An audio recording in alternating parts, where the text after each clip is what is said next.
નમસ્કાર તાલીમાર્થી મિત્રો, આજના આઈટીઆઈ ઈ લર્નિંગ પ્રોગ્રામમાં હું ડિમ્પલ ગિરીશભાઈ પરમાર, સુપરવાઇઝર ઇન્સ્ટ્રક્ટર, ઔદ્યોગિક તાલીમ સંસ્થા સરખેજ, આપ સૌનું હાર્દિક સ્વાગત કરું છું. આજે હું આઈટીઆઈમાં ચાલતા કમ્પ્યુટર ગ્રુપ અંતર્ગત inspect documents for issues practical વિશે આપ સૌને તાલીમ સહ માર્ગદર્શન આપીશ. છેલ્લા પ્રેક્ટિકલમાં આપણે ડોક્યુમેન્ટ શેર કેવી રીતે કરવું તેના વિશે માહિતી મેળવી હતી.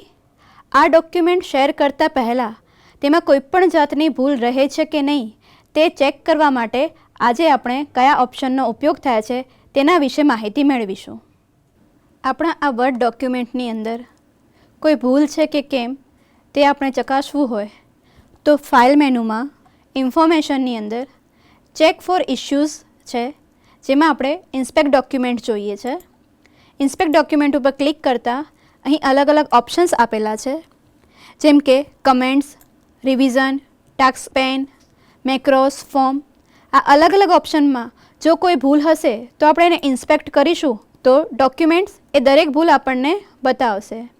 જેમ કે અહીં ડોક્યુમેન્ટ પ્રોપર્ટીઝમાં એક ભૂલ છે જેને તમે ઈચ્છો તો રિમૂવ કરી શકો છો. હેડર અને ફૂટરમાં અહીં ભૂલ છે. અહીં હેડર અને ફૂટરની અંદર એક શેપ આપેલો છે વોટરમાર્ક તરીકે, જેને આપણે ઈચ્છીએ તો રિમૂવ કરી શકીએ છીએ. રિમૂવ ઓલ આપતા તમારું વોટરમાર્ક સાથે જે શેપ હતો એ અહીંથી રિમૂવ થઈ જાય છે. હવે આપણે ચેક એક્સેસિબિલિટી ઓપ્શન્સનો ઉપયોગ જોઈશું. આ ઓપ્શનનો ઉપયોગ એવા ઇશ્યુઝને સુધારવા માટે થાય છે કે જે વ્યક્તિઓ ખોડખાપણ ધરાવતા હોય છે તેમના માટે જે આપણે ડોક્યુમેન્ટ્સ બનાવતા હોઈએ અને એ ડોક્યુમેન્ટ્સમાં એ વ્યક્તિઓ વાંચી શકતા ન હોય અને આ ડોક્યુમેન્ટ્સમાં કોઈપણ જાતને ઇશ્યુઝ આવતા હોય તો અહીં તમને આ ડાયલોગ બોક્સની અંદર એના ઇશ્યુઝ જોવા મળે છે અને અહીંથી જ તમે તે ઇશ્યુને ચેક કરી અને તેમાં સુધારા કરી શકો છો. ત્યારબાદ જો તમારી જોડે કોઈ જૂના વર્ઝનની ફાઇલ છે, ફોર એક્ઝામ્પલ માઇક્રોસોફ્ટ વર્ડ 2003ની ફાઇલ છે અને એમાં કમ્પેટેબિલિટી ઇશ્યુઝ આવે છે, તો એ ઇશ્યુને રિમૂવ કરવા માટે તમારે અહીં ચેક ફોર ઇશ્યુઝમાં ચેક કમ્પેટેબિલિટીનો ઉપયોગ કરવાનો રહેશે.